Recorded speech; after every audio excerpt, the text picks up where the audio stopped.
జనసేన ఎమ్మెల్యేలు ఎమ్మెల్సీలు ఎంపీలతో ఉప ముఖ్యమంత్రి పవన్ కళ్యాణ్ సమావేశమయ్యారు. మంగళగిరిలోని జనసేన కార్యాలయంలో ఈ భేటీ జరిగింది. ముందుగా ఎమ్మెల్యేలందరితో సమావేశమైన పవన్ ఆ తర్వాత నియోజకవర్గాల వారీగా ఎమ్మెల్యేలు ఎంపీలతో విడివిడిగా మాట్లాడారు. ఎమ్మెల్యేల పనితీరుపై తనకు వచ్చిన నివేదికల ఆధారంగా సమీక్షించారు. స్థానికంగా ఉన్న సమస్యలపై ఆరా తీశారు. కూటమి పార్టీల నేతలతో సంఖ్యత, ప్రభుత్వ కార్యక్రమాల అమలు, జనసేన పార్టీ శ్రేణులతో ఎలా ఉంటున్నారనే విషయాలపై ఆరా తీశారు. కొన్ని చోట్ల ఎమ్మెల్యేల వ్యవహార శైలి గురించి పవన్ కళ్యాణ్ కు ఫిర్యాదులు అందాయి. కార్యకర్తలకు సరిగా అందుబాటులో ఉండడం లేదన్న సమాచారం రావడంతో పార్టీ కోసం పనిచేసే వారికి ఏ ఇబ్బంది వచ్చినా అండగా నిలవాలని స్పష్టం చేశారు.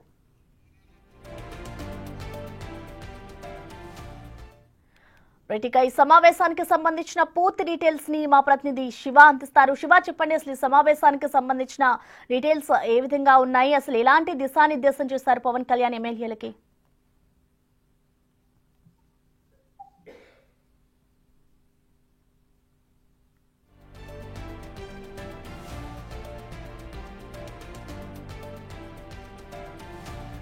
జనసేన ఎమ్మెల్యేలు ఎమ్మెల్సీలు ఎంపీలతో ఉప ముఖ్యమంత్రి పవన్ కళ్యాణ్ సమావేశమయ్యారు. మంగళగిరిలోని జనసేన కార్యాలయంలో ఈ భేటీ జరిగింది. ముందుగా ఎమ్మెల్యేలందరితో కూడా సమావేశమైన పవన్ ఆ తర్వాత నియోజకవర్గాలుగా ఎమ్మెల్యేలు ఎంపీలతో అయితే విడివిడిగా మాట్లాడారు. దీనికి సంబంధించిన ఓవరాల్ డీటెయిల్స్ ని మా ప్రతినిధి శివ మనకి లైవ్ లో అందుబాటులో ఉన్నారు. శివ, మనం చూస్తున్నాం, నిన్న అయితే ఇటు పవన్ కళ్యాణ్ ఆధ్వర్యంలో సమావేశం జరిగింది. ఇటు ఎమ్మెల్యేలతో కూడా ఆయన సమావేశమయ్యారు.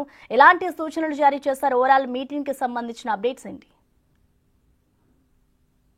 ప్రసన్న, మొత్తం మీద చూసుకుంటే జనసేన అధినేత డిప్యూటీ సీఎం పవన్ కళ్యాణ్ ఆ పార్టీకి సంబంధించిన ఎమ్మెల్యేలు ఎమ్మెల్సీలు ఎంపీలు ముందుగా ఎమ్మెల్యేలతో విడివిడిగా సమావేశం, ఆ తర్వాత ఎంపీలు ఎమ్మెల్సీలు ఎమ్మెల్యేలతో కలిసి సమావేశానికి హాజరయ్యారు.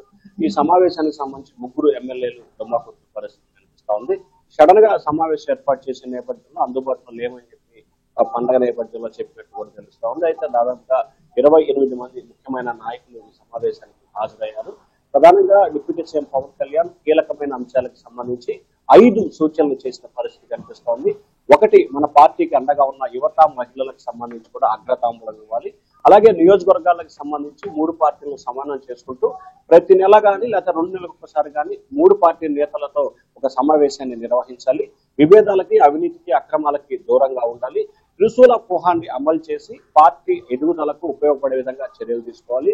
అలాగే ఎవరైతే ఎమ్మెల్యేలు ఎంపీలు ఎమ్మెల్సీలు ఉన్నారో వీరంతా కూడా ఒక్కొక్క ఎమ్మెల్యే 5 నియోజకవర్గాల్ని ఇన్ఛార్జ్ గా తీసుకొని ఆ నియోజకవర్గాల్లో కార్యకర్తలకి, నేతలకి, యువతకి, వీర మహిళలకు అండగా ఉంటూ వారికి కావాల్సిన సౌకర్యాలు కల్పించే విధంగా చర్యలు తీసుకోవాలి. త్రిశూల వ్యూహం అలాగే 5 నియోజకవర్గ ఒక వ్యక్తి ఇన్ఛార్జ్ గా కొనసాగాలనేది కీలకంగా పవన్ కళ్యాణ్ దిశానిర్దేశం చేశారు. దాంతో పాటుగా నామినేటెడ్ పదవుల విషయానికి సంబంధించి ఇప్పటి వరకు ఆశించిన స్థాయిలో వచ్చాయా లేదా అని చెప్పి నాయకులు కోరారు. వారు కూడా సంతృప్తి వ్యక్తం చేసిన పరిస్థితి కనిపించింది. అయితే మనం ఏదైతే 10:2 మనకు ఇస్తున్నారో దాన్ని కొంచెం పెంచే విధంగా చర్యలు తీసుకోవాలని చెప్పి కూడా ఎమ్మెల్యేలు డిప్యూటీ సీఎం పవన్ దృష్టికి తీసుకొచ్చారు. ఈ అంశానికి సంబంధించి తను సీఎంతో మాట్లాడతానని కూడా చెప్పారు. వాస్తవానికి 10 పదవులు ఉంటే గనక 7 టీడీపీకి, 2 జనసేనకు, 1 బీజేపీకి ప్రస్తుతం కేటాయిస్తున్న పరిస్థితి కనిపిస్తా ఉంది. దాన్ని జనసేనకి 3, బీజేపీకి 1, టీడీపీకి 6 ఇచ్చే విధంగా చర్యలు తీసుకోవాలనేది జనసేన నాయకుల అభిప్రాయంగా కనిపిస్తా ఉంది. ఇక గ్రామ స్థాయి నుంచి కూడా రాష్ట్ర స్థాయి వరకు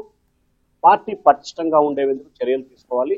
పార్టీ స్థితిగతులకు సంబంధించి కూడా ఎప్పటికప్పుడు నివేదిక తెప్పించుకొని సమావేశాలు నిర్వహించాలి.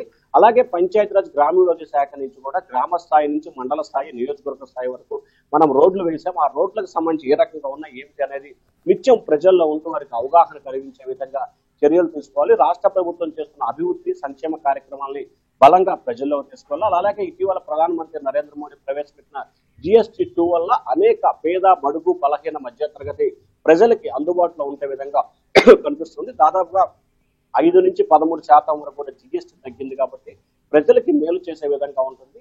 దీన్ని ప్రధానమంత్రి నరేంద్ర మోడీకి జనసేన పార్టీ తరఫున అభినందనలు తెలుపుతూ తీర్మానం ప్రవేశపెట్టారు. తీర్మానాన్ని పార్టీ ఏకగ్రీవంగా ఆమోదించింది. ప్రధానంగా 3 అంశాలపై జనసేన ఫోకస్ పెట్టింది. త్రిశూల వ్యూహం 1, పార్టీ నాయకులు, కార్యకర్తల అభిమానులకు అండగా ఉండాలి. ఒక్కొక్క ఎమ్మెల్యే 5 నియోజకవర్గాల్లో బాధ్యత తీసుకునే విధంగా పార్టీ అభివృద్ధికి దోహదం చేయాలనేది డిప్యూటీ సీఎం పవన్ కళ్యాణ్ ఆలోచనగా కనిపిస్తా ఉంది. త్వరలోనే ఆయన జిల్లా పర్యటన చేసే అవకాశం కూడా కనిపిస్తా ఉంది. ప్రస్తుతం థ్యాంక్ యూ శివ.